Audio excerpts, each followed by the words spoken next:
Everyone. I was gonna record this and I actually did start recording this and then fucking got bored midway through and then I stopped and I was like, I'm just gonna do it live. Fuck it, whatever happens, happens. So completely unplanned. I didn't plan to do this live, but here we are doing this. This video is to kind of just give a quick little overlook. We're getting a lot of questions from students about um what this new law means, the SB 25003, the ban on semi-autos. What does it mean? What's it looking like? Some people are grossly confused by what it does. So I'm at a point where it's just like I think we just need to make a video and then just redirect people to the video. So yeah, that's why that's why I'm making this video. Isaac and I will make another one. Again, I'm doing this live, and if questions come in, I doubt anybody's going to jump on and watch it because it's kind of last minute, no notice, none whatsoever. So I seriously doubt anybody's going to jump on. But if there's questions, awesome. There's going to be questions. If you're watching this in the future when it's not recorded, put your questions in the comments, obviously.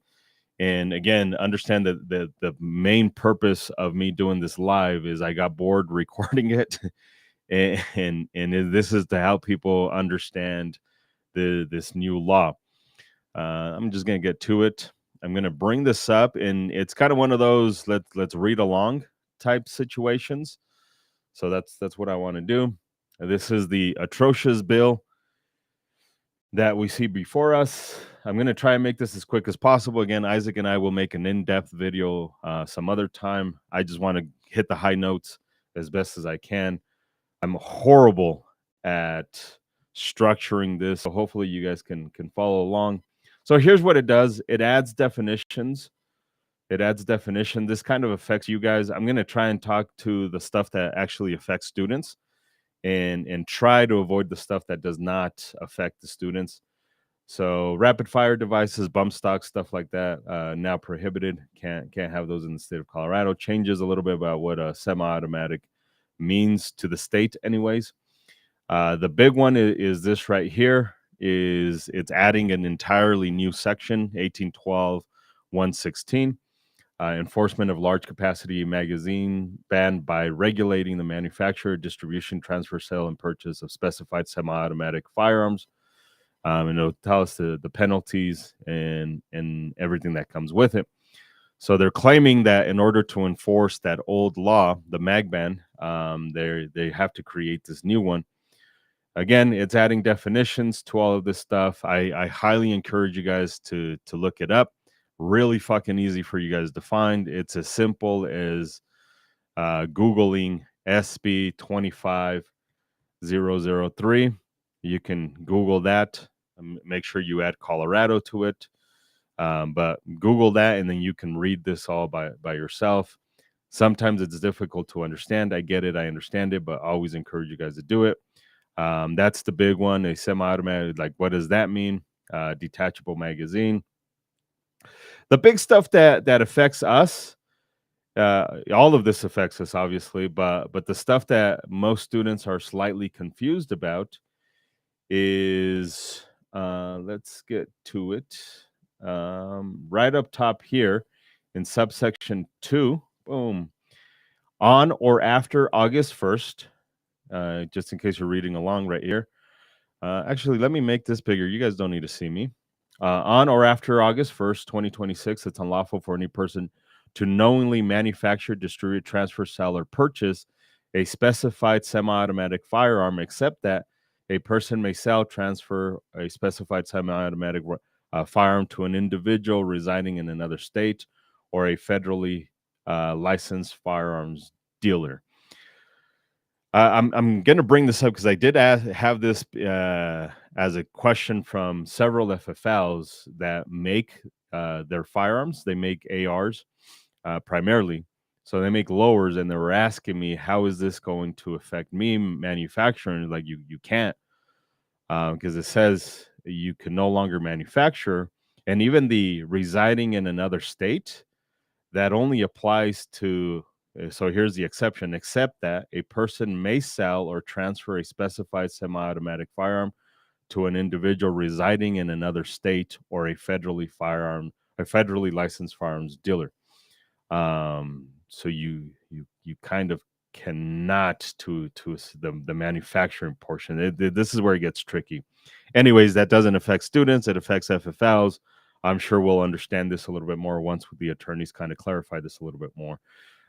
This subsection 2 of the section does not apply to, and this is where it doesn't affect us. So it tells us all of the standard stuff where if you're part of a government, you're okay. If you're a cop, you're okay. If you're part of a correction facility, you're okay.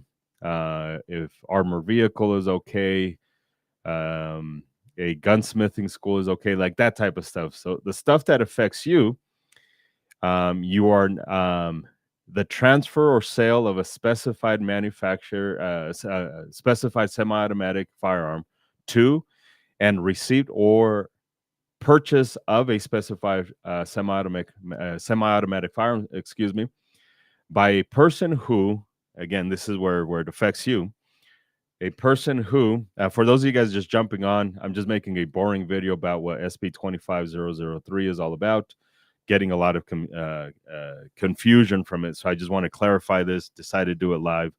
Why not? A person who completed a hunter education course certified by the Division of Parks and Wildlife, as described in Section 33.6.107.8, and within 5 years before purchasing, completed purchasing whatever rifle, semi-automatic, that before making the purchase, completed a basic firearm safety course described in subsection 5 of this section. We'll get to that here in a bit. B, within 5 years before making the purchase, completed an extended firearm safety course described in subsection 5 of this section, or completed an extended firearm safety course more than 5 years before making the purchase and completed a basic firearm safety course within 5 years before making the purchase. So either you take the either you do the hunter's education course and then the basic or advanced or extended course is what they're calling it here. The basic or extended, the extended course. I just want to make sure I have the verbiage mostly correct. So a hunter's ed and a course, let's just fucking leave it at that. I don't know why they make it so confusing, whether it be the basic or the extended.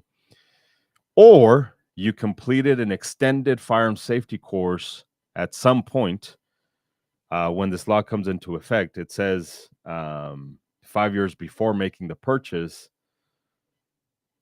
and completed basic firearm safety course within 5 years before making the purchase. You would have had to have done all that stuff 5 years before making the purchase. So if you're beyond that, you would have to essentially complete the basic firearm safety course again. They want you to take the basic firearm safety course essentially every 5 years. The other stuff doesn't really apply to students because these are the exceptions of who can buy the guns. So I'm not going to bore you with that stuff. Again, I highly encourage you guys to read that. Now let's get into what a basic firearm safety course is. Now, here's the reality. We don't know what a basic firearm safety course is just yet. We have a rough idea of what it's going to look like, but we don't actually know what it's going to look like because CPW hasn't made the course yet. So understand that. Today, April 14th, 2025, we have no fucking clue what that class is going to look like. If you're watching this video when this law is already in effect, then obviously we know what that class looks like, and that's probably on people's websites and all that stuff. So 5A1, a basic firearm safety course and an extended firearm safety course must be taught by an instructor verified by a sheriff as a firearms instructor pursuant to section 1812-202.7. So if you guys remember last year in 2024, the training bill passed that required instructors to become verified if they wanted to continue teaching a concealed carry course. So instructors who are verified through that law are the ones that are going to be teaching this class. A basic or extended firearm safety course must be held in person with the instructor of the class at the same location as the students, and no part of the class may be conducted via the internet. This section right here, subsection 252, says that in order for you to enroll into this class, in order for you to first come to me to take the class, you first have to hold a valid firearm safety course eligibility card. There's a lot of fucking words they want you to read here. So they want you to have a permission slip. We'll say that's the permission slip, as described in section 5B of the section before allowing a student to attend a course. The instructor shall verify that the student holds a valid permission slip card by requesting information from the firearms training and safety course record system created by the CPW. That 3390-115 is by CPW. So again, this has nothing to do with your concealed handgun permit. This doesn't affect you in any way, shape, or form if you already have a permit. This is only if you want to buy essentially almost every fucking semi-automatic that you can do. Not all of them. There's a few exceptions up there. Please read it. I'm just giving you the high notes right now, but this does not affect your permit. It does not affect. We're getting a lot of people who are asking, what if I already have my permit? It has nothing to do with your permit. This is if you want to buy a semi-automatic starting next year, August 1st, 2026. August 1st, 2026.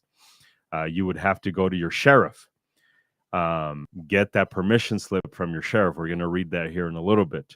Once you get that permission slip, you come take the class with an instructor. After that, you take that to your FFL, and then that says you're awesome enough, according to the government, to buy guns. The other question we're getting a lot is, what if I already own the guns? Nothing. Nothing happens if you already own the guns. Absolutely nothing. The interesting thing, if we go up to the top, it says, let's go up top.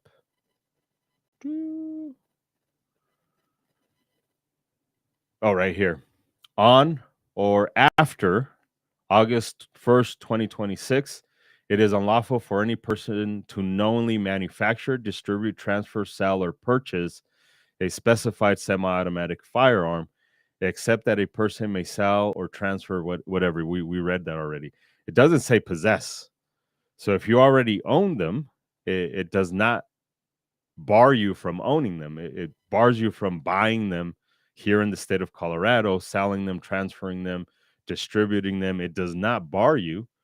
It does not prohibit you from possessing them. So it doesn't change if you already own that semi-auto. It does not stop you. And that was their big thing. It's not stopping you from owning them. You can already own them. Like, yeah, but it affects the other humans that haven't bought them. Anyways, I digress. I can rant a little bit later. So anyways, you have to get that permission slip first to take the class. A basic firearms safety course must provide a minimum of 4 hours of instruction. So this, again, has nothing to do with your concealed handgun permit training class. This is separate.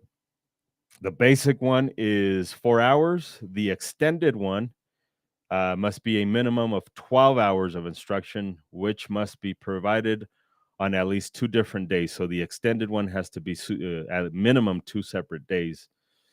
A basic or extended firearm safety course must satisfy the course requirements adopted by the division. This is the part where we don't know yet. We have no clue what that's going to look like. But it does have to include instruction on safe handling, which they already talk about, ammunition and magazines, safe handling of the semi-automatics, ammunition, magazines, safe storage of firearms and child safety, firearms, deaths associated with mental illness, extreme risk protection orders described in Article 14.5 of Title 13, and victim awareness and empathy. So essentially, we have to become therapists and counselors to teach this class.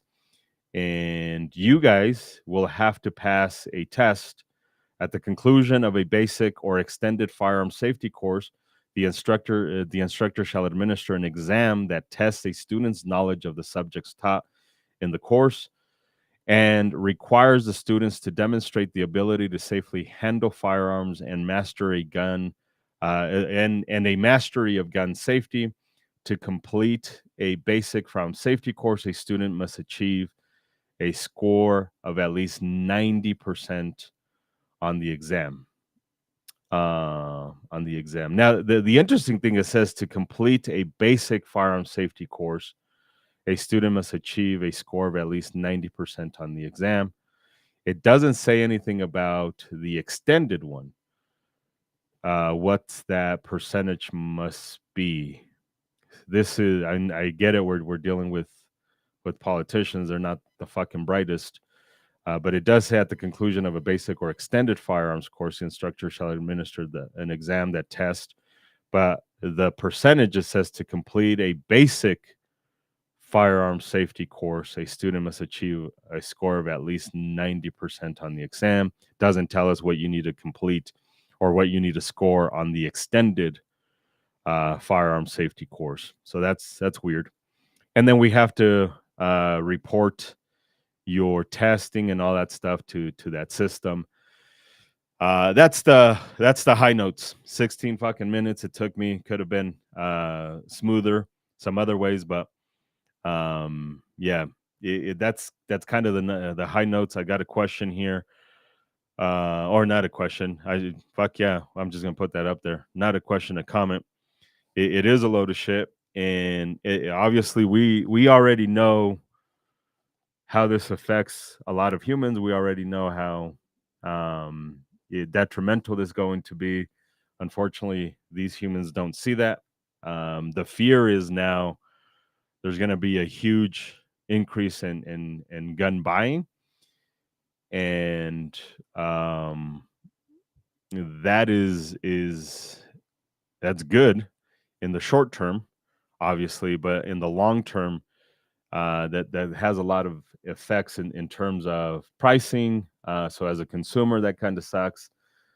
For gun shops, that's a good thing because they're being fucked big time by excise licensing. Obviously, shit going on worldwide in terms of politicians playing games with how we pay for stuff and buy things. And that's not saying one thing or another. I don't give a fuck which side you're on. It's just the reality. It affects my pocketbook, whether we like it or not, whether we're in favor of it or against it. It affects my pocketbook. The new excise licensing, the new FFL licensing requirements. So gun stores are getting fucked. So this is good for them in the short term, but obviously that's going to go away. Once this comes into effect, those sales are going to dip. So that's what I'm talking about. Is in the long term is really going to fuck us. The rest of it's kind of stuff that I highly encourage you guys to read and understand a little bit more. This right here, you have to go to the sheriff and apply for that permission slip. That affects you. It doesn't say anywhere where the sheriff has to conduct the background check. If anything, it actually says that you have to provide your own background check. You have to present. An applicant must also submit to the sheriff the results of a completed name background check of national and Colorado public criminal history and judicial database completed by a third party. So it's not even by the sheriff. So you have to go pay a third party. You'll have to pay the fee. They don't say what the fee is going to is at the moment. They just say you have to pay the fee. So again, you go to the sheriff, you submit all of this stuff. They're going to ask you for money. You're going to have to present your own background check, fingerprinting, all of that stuff. And this is the section where it says you have to pay the fee to the sheriff. But it doesn't say what the fee is going to be. There's also going to be a fee that the CPW is going to charge. We don't know what that is quite yet. I know it's said that they cannot profit off of this, but we don't know what the fuck that really means. Because it's government. That's all they do is fucking profit, because they don't. Yeah. Anyways, that's fucking completely different class. I get on these fucking tangents and yeah. Anyways, um, that's the gist of it. I don't know why I'm trying to complicate the shit. I often tell students not to overcomplicate it. Highly recommend you guys not to continue to overcomplicate it. You go to your sheriff, you get that permission slip. Once you get that permission slip, you take it to an instructor. That instructor conducts the class. The class, if it's a basic, again, remember you take the Hunter's Ed or an extended course. That has to come first. The Hunter's Ed class or an extended course. And then 5 years before the purchase, you have to take a basic course, regardless. Like every 5 years, you have to take a basic firearm safety course according to the CPW, whatever they set up and all that stuff. So every 5 years, initially, you have to take that extended course, or the Hunter's Ed, and then you can buy the guns. So it's a complete fucking shit show. It's a complete fucking shit show. Again, wanted to make this not so quick video to kind of hit the high notes, answer quick questions that we've been asked a lot, so that students have a reference to go to.